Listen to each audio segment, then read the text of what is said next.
The Tea Biz podcast delivers tea news that you need to know. A recap of the week's major headlines with commentary and cultural trends hosted by Dan Bolton. It is the voice of origin for tea professionals and enthusiasts worldwide.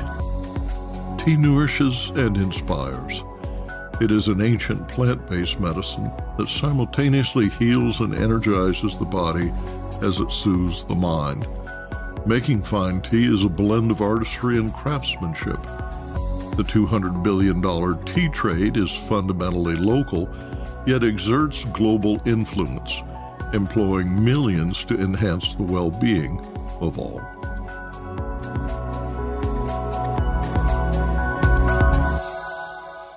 Hello, everyone. Here are this week's headlines. Starbucks announces an ambitious global expansion. Record revenue is powering plans to operate 55,000 locations by 2030, with 75% of those overseas. Bangladesh may finally break an elusive record. And researchers challenge the belief that adding cream and sugar to tea impacts health outcomes. Plus, in October, Transworld, China's first USDA-certified organic tea producer, and Firsd Tea, the U.S. subsidiary of Zhejiang Tea Group, released the Chinese Tea Sustainability Report, a 12-page survey of perspectives and practices at Chinese tea farms and processing facilities. Jason Walker, marketing director at Firsd Tea in New Jersey and one of the architects of the Sustainability Report, joins Tea Biz for an in-depth discussion of the results of this ongoing survey. More in a minute, but first, this important message. What makes a perfect cup of Ceylon tea? The perfect cup is from the tea businesses that ensure the protection of all the children living within their tea estates. We salute Kailani Valley, Telawakili, Bogawanthalawa, Harana, and Elliptia tea estates. Support Save the Children, Sri Lanka. CEO Laxman Narasimhan announced a record $9.4 billion fourth quarter to close a $36 billion fiscal year at Starbucks. Revenue was up 12% year to year. Quote, "Our customers continue to favor more premium beverages, creating a new normal for mix and customization. To fuel this, we continue to lean in with innovation, offering our iced pumpkin cream chai tea latte, which boosted tea sales, and pumpkin cream cold foam, which has become a customization favorite with our customers. Gingerbread chai is a hit. I recommend it," Narasimhan told Mad Money host Jim Cramer. Cold beverages, including tea and coffee, are driving sales. Customers add modifiers to cold drinks at a greater rate than hot, and it's an easier process through the app than anywhere else.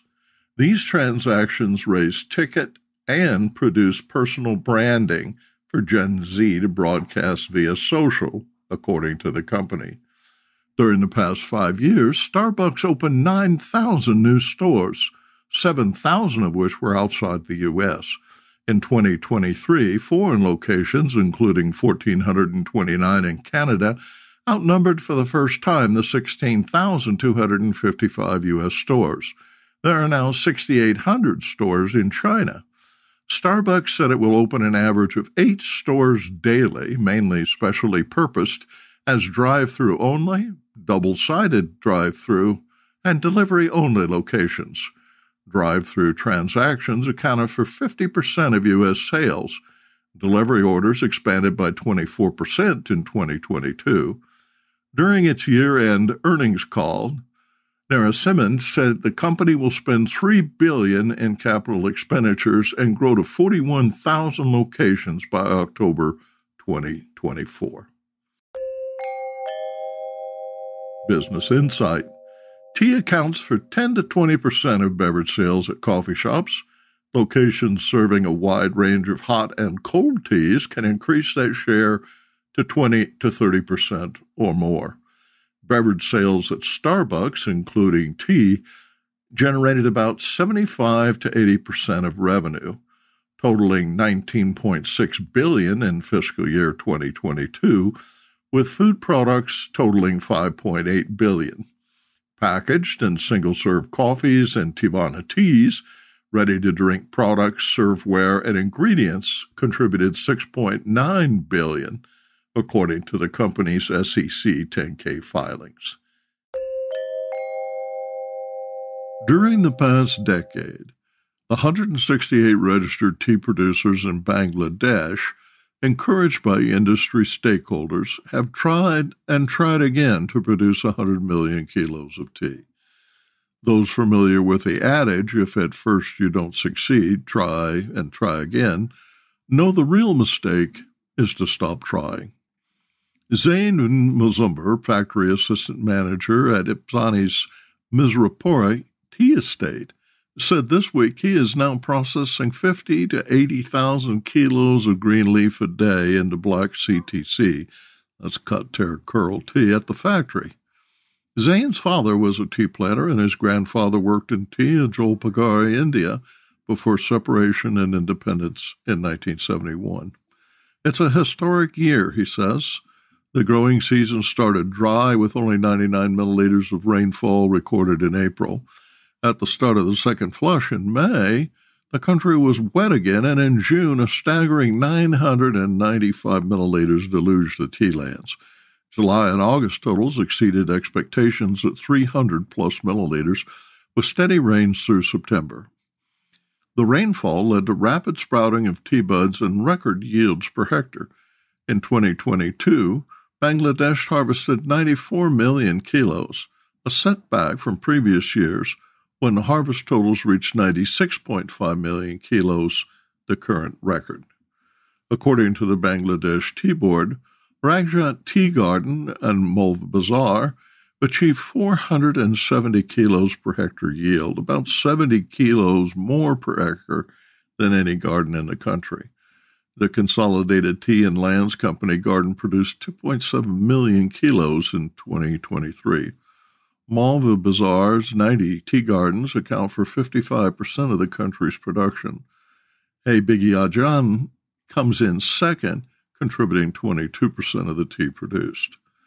Tahin Ahmed Chowdhury, Chief Operating Officer for Estates of the Consolidated Tea and Lands Company, told the Daily Star, quote, "In recent years, while the industry has been facing irrigation problems due to adverse weather conditions, we have been benefiting from our irrigation system," end quote.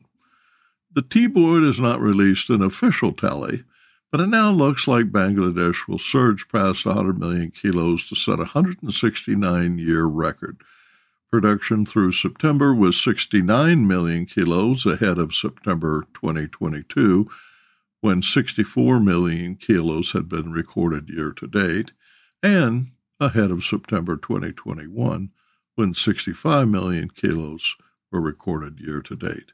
A strong October and November guarantee the country will meet its production target of 102 million kilos.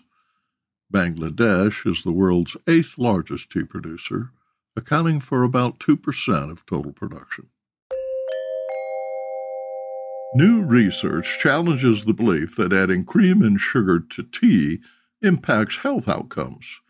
Medical researchers from Denmark, the UK, and the Netherlands studied whether a daily spoonful of sugar taken with coffee or tea is harmful, publishing their findings in the peer-reviewed PLOS One. Consuming excess sugar can lead to health issues from obesity and heart disease to tooth decay, but adding sugar to coffee or tea did not pose additional health risks in a longitudinal study of males that dates to the 1970s. The Copenhagen Males Study identified healthy men ages 40 to 59 at the onset of the long-term assessment of heart and lung health, diabetes, cancer, and related morbidity. Extensive testing with periodic follow-up has enabled researchers to analyze data from the 2,923 participating men.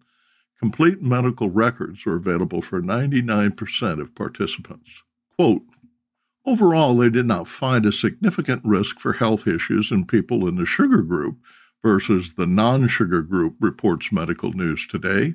Quote, the sugar group's death rate was 89.9% and the no-sugar group's death rate was 87.5%. Over time, there was no statistically significant association between the use of sugar in coffee and tea and all-cause mortality, end quote. In terms of heart disease mortality, the sugar group also had a slightly higher but comparable rate. The sugar group's rate was 38.2%, while the no-sugar group's rate was 35.3%. Those consuming sugar had a 1% greater likelihood of developing diabetes compared to the no-sugar group. Quote, when correcting for confounders, there were no statistically significant associations between the use of sugar in coffee and tea and all-cause mortality, cardiovascular mortality, cancer mortality, or incident diabetes mellitus, according to researchers. Note, the American Heart Association recommends no more than 9 teaspoons of added sugar for men and 6 teaspoons for women per day. Arvinda Anantharaman in Bengaluru reports on tea auction prices. India Tea Price Report for the week ending 4th November 2023. Total production across India during September 2023 was announced and is reported to be 162.9 million kilos, which is much lower than 195.69 million kilos reported for September 2022. But despite this decrease in production, prices have not been higher. And this has further compounded the financial problem the tea gardens are facing this year. October is also the month when bonuses are paid to workers, and this year saw the closure of 15 gardens in North Bengal in October, with the bonus payout cited as a top reason for garden closures. The only good news coming in has been from Assam, where the Chief Minister has announced that the state government is considering providing tea at subsidized prices to those holding ration cards from 2024. This would offer a market for Assam tea via the public distribution system. In auctions, we're looking at sales 42, 43, and 44. In North India, it's primarily sale 42, where about 17,900 tons of tea were on offer, a cumulative sale percentage of 73%, and an average price of 193 rupees per kilo. Orthodox tea fared well in Calcutta, fetching average prices of about 217 rupees a kilo. In Guwahati, only about 100 tons of Orthodox were on sale. They did well at 230 rupees a kilo, with good sale volume. There was no sale 43 across North India on account of the annual Durga Puja festivities. And for sale 44, only Orthodox and Darjeeling grades were seen at the Kolkata auctions, where about 1,516 tons of Orthodox was on offer and about 86% was sold. In the south, all 3 auction weeks were active. CTC did well across all 3 weeks. Dust and fannings were top-selling grades. Cumulative 11,249 tons were on offer, seeing a sale volume of 85%. 93% CTC was sold for sale 43. For sale 45, North India will see the return of the English auction style. It remains to be seen whether that will bring in something better for prices that the Bharat auction did not. And now, a word from our sponsor. Hello, I'm Bogdan, a passionate tea drinker and the inventor of the ultimate tea machine, the Brew Maker 1. Preparation is key to making fine tea. Sequential steepings deliver the best taste possible and unlock the true value of whole leaf teas and botanicals. Brew automates that process without using any pots or capsules. This simple-to-operate, smartphone-controlled device stores steeping profiles to consistently make great tea at the push of a button. Brew also reduces time, waste, and energy. That's because I engineered the brew to remember control settings for temperature, brewing time, and quantity. Using my patented process lets you stack steeps simply and conveniently. In October, Transworld, China's first USDA-certified organic tea producer, and Firsd Tea, the U.S. subsidiary of Zhejiang Tea Group, released the Chinese Tea Sustainability Report, a 12-page survey of perspectives and practices at Chinese tea farms and processing facilities. Operators who responded generally comply with emerging traceability standards and guidelines by third-party certifiers, including the Rainforest Alliance, Fair Trade International, and Fair Trade USA. Respondents from 9 provinces collectively produce 15 million kilos annually of mainly green tea, cultivating 12,000 hectares of land.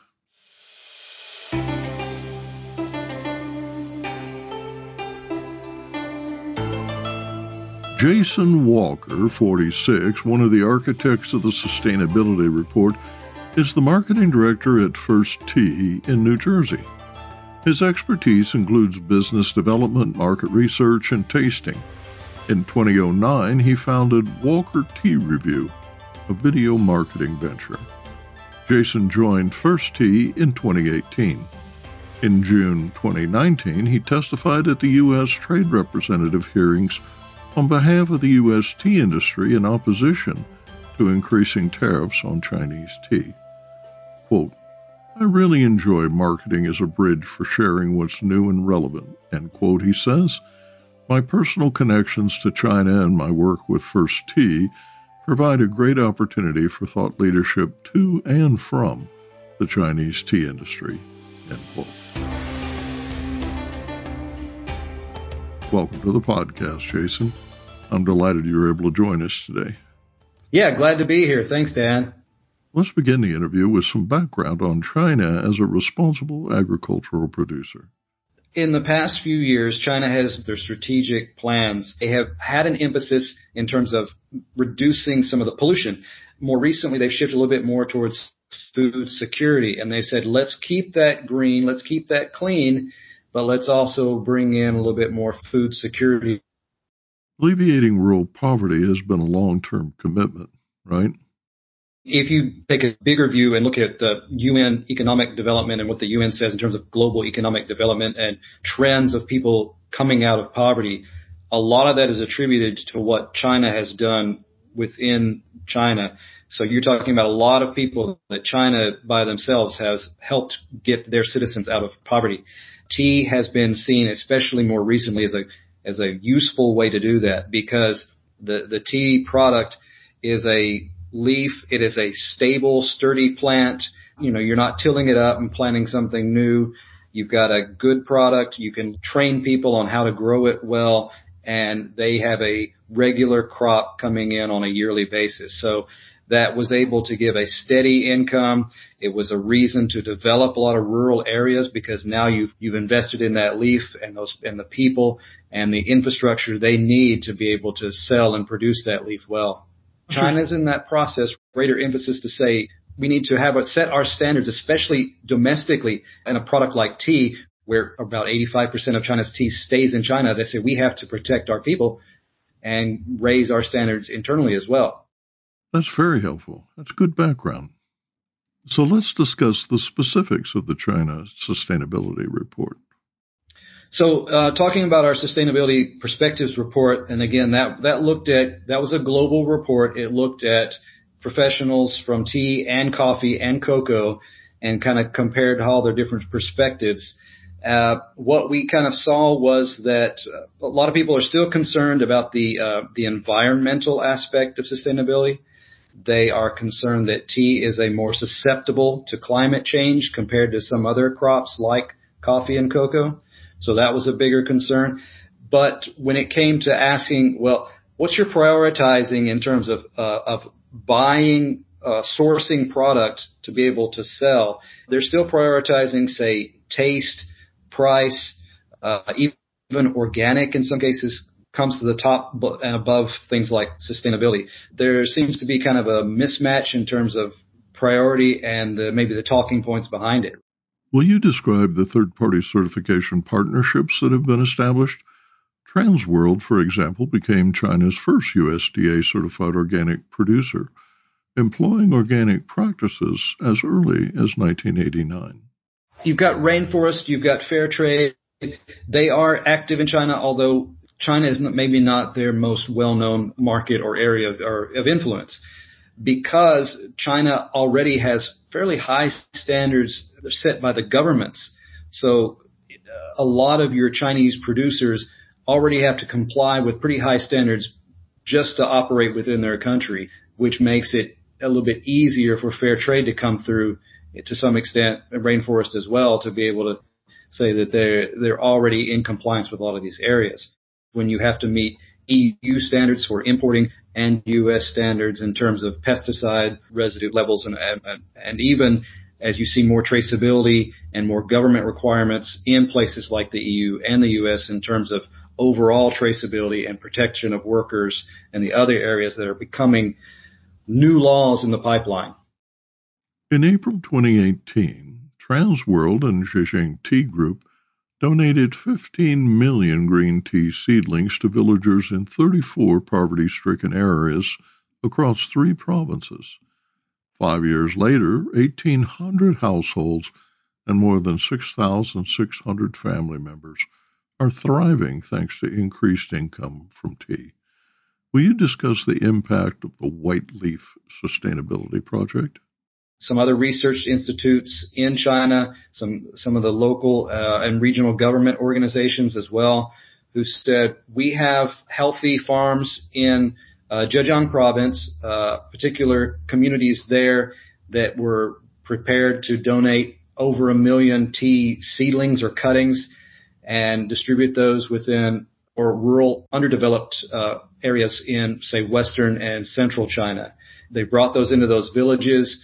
They not only show them how to cultivate those plants, they also invested in the local processing facilities. They contracted in terms of committing to buy X number of kilos from those facilities as well, and to market those as a unique, valuable product that was really benefiting those communities and building them up to be sustainable. As you said, it's not just about the planet, but it's about the people as well. What motivates the Chinese ag industry to strive for sustainable production? They want their citizens to have a clean and healthy environment. They are looking for how can we make sure that our people are healthy, have good job opportunities, have growth, feel that their products are safe. So that's why they have been doing a lot more in terms of cutting, and they're aiming even for zero growth in some pesticide applications. They have put more research into converting from the more conventional pesticides to, say, biopesticides, even non-traditional pest solutions like light traps. We were talking with a colleague. They're doing in the research and development stage now where they actually have light traps, where light traps at different wavelengths. Some of them attract the male insect, some of them attract the female insect to keep them from mating. So they're looking to cut back on the conventional, bring in more novel solutions to further be sustainable, clean, and yet still profitable and still growing. The ongoing survey and report is an admirable effort to monitor tea sustainability globally, Jason.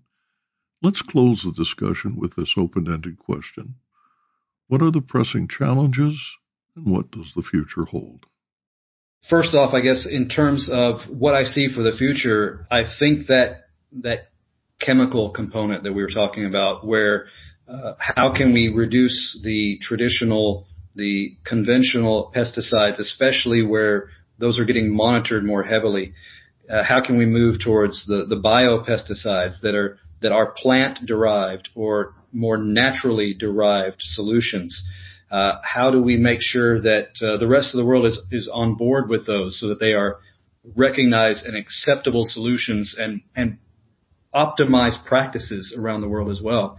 Then with that in mind, then we get into, like you said, how do we protect people as there are concerns about migration of people moving, how that affects tea harvesters who are moving around to different harvest locations, how they're going to be looking at the timing that affects the seasons and harvest times.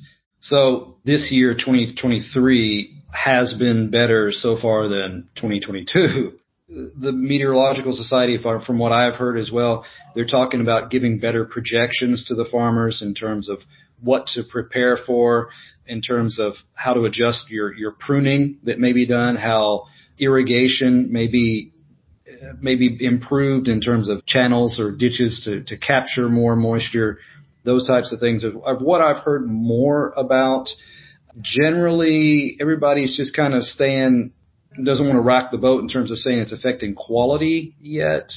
They feel like we can still make the most out of what we're doing right now. There's lots of places to work on, and there's great opportunity to touch on all those things if we, as we talk about in the studies, if we can all get on the same page in terms of communicating about these things and sharing our concerns and working on shared solutions.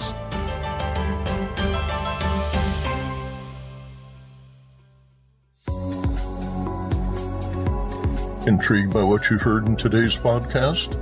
Would you like to learn more from our global network of Tea-Biz journalists and tea experts? Remember to visit the Tea-Biz website for more comprehensive coverage. That's www.tea-biz.com. Thanks for listening. Farewell till next week.